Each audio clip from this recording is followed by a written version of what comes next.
Garfield y su pandilla, or Garfield's Pet Force. This 3D Blu-ray is from Spain. My copy is region-free and has an English soundtrack. However, a little bit of animated text within the movie remains in Spanish. This was released before 3D TVs were sold, so the most typical 3D version is in red-blue anaglyph. So what is this? Is Bill Murray involved? No.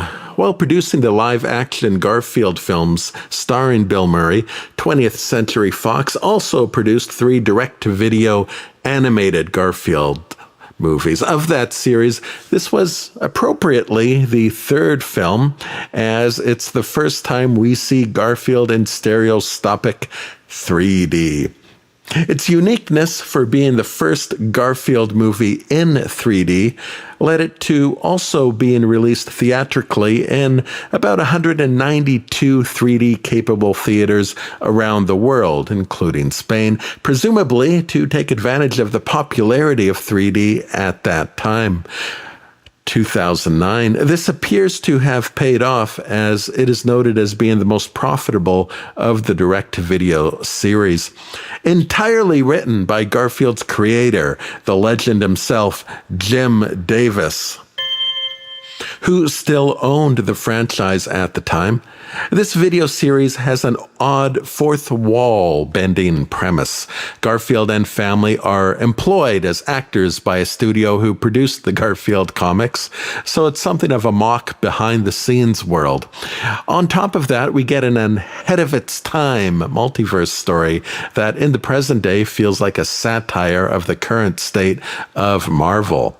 Jim Davis, prescient as usual.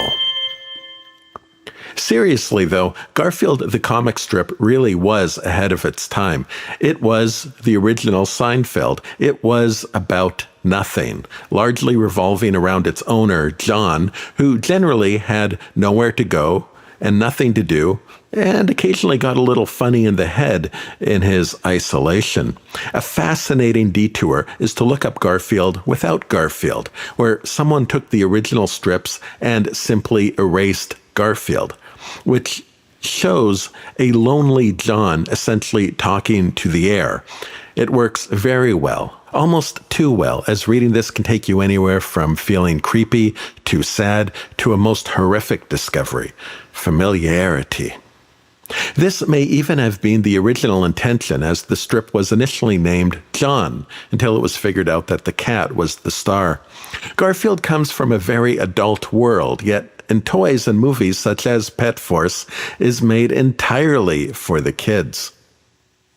Now, Pet Force feels a bit sluggish and dated in its animation. If you told me this came from the 1990s, I would have believed you. Having said that, the 3D is still a pleasure to take in. It's usually spaced about as wide as I could hope for, so despite the simple CGI, it is surprisingly fun to take in. It has some interesting stereo moments like windows that give a bit of reflection, and many, many scenes of lasers being shot dramatically toward and out of the screen. And we have many spaceships that always look like they're flying high in the air. In fact, this movie does heights very well, showing people teetering precariously on top of building ledges.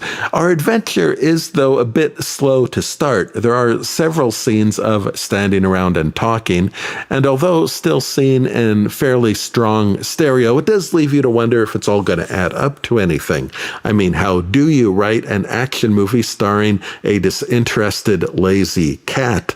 Thankfully, it rewards the patient viewer, and the action grows as the movie goes on. The story led to something of what you might call a zombie outbreak, which delivers many fun crowd shots, if a bit macabre, with people becoming fused to objects a la Philadelphia Experiment style. Could this be Jim Davis subtly warning us of secret military technology? The spectacle gets better as the movie goes on.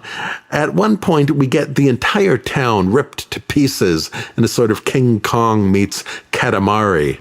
And 3D loves junk, so it's all a very enjoyable spectacle. And what's extra special about this sequence in the city is it's always shown in a hyper stereo. Really, most shots, whether close or far, are adjusted to give the best stereo experience for the moment. This is a movie that knows it's going to be in 3D. There is one moment where the super Odie smacks this trash can, and the splash elements are not in the correct Z-axis, but it's debatable if that was intentional for effect. Now, if this wasn't in 3D, would I have watched more than 5 minutes of this? Probably not. It's clearly intended for kids and stoners, but it's always a pleasure to see something that wants to be in 3D, that looks for opportunities to fill its stereo shoes. Really, you don't get that too much nowadays. Now, incidentally, there is a new Garfield movie coming up in 2024, and the listed credits show a couple of stereo coordinators, so that's a good indication that we'll see it in 3D, at least in the theaters. The legend lives on.